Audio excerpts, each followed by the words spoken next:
Hi. Episode பார்த்து முடிச்சிருப்பீங்க. Live பார்த்தவங்களுக்கும் இந்த episode பார்க்குறவங்களுக்கும் நிறைய வித்தியாசம் இருக்கும். லைவில் என்னென்னமோலாம் நடக்குதுங்க. நான் மத்தியானமே ஒரு வீடியோ கூட போட்டேன்.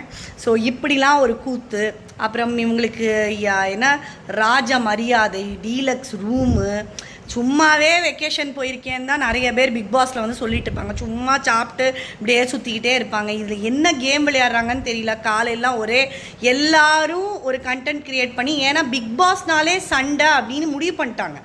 இங்கே உள்ளே போகும்போதே அதுக்கு மென்ட்லி அப்புறம் எல்லாத்துக்கும் ப்ரிப்பேர் ஆகி கண்டிப்பாக சண்டை போட்டால் நம்மளும் ப்ரொமோவில் வந்துடுவோண்டா அப்படின்னு சொல்லிட்டு அந்த 3 சண்டையை தான் ப்ரொமோவில் போட்டாங்க.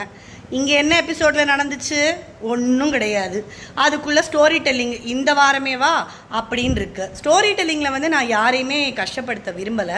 அவங்கவுங்களுக்கு கண்டிப்பாக அவங்க கஷ்டம் வந்து பெரிய விஷயந்தான். ஸோ ஒன்று எக்ஸ்ட்ரீம் லெவலுக்கு அழுகுறீங்க, ஒன்று காமெடி பண்ணி மொக்க பண்ணுறீங்க. இதில் எது உண்மை எது பொய்ங்கிறது நம்ம அதை கண்டுக்காத அளவுக்குங்கிற மாதிரி போகுது. ஸோ இதை பற்றி நீங்கள் என்ன நினைக்கிறீங்கிறத கமெண்ட்டில் சொல்லுங்கள்.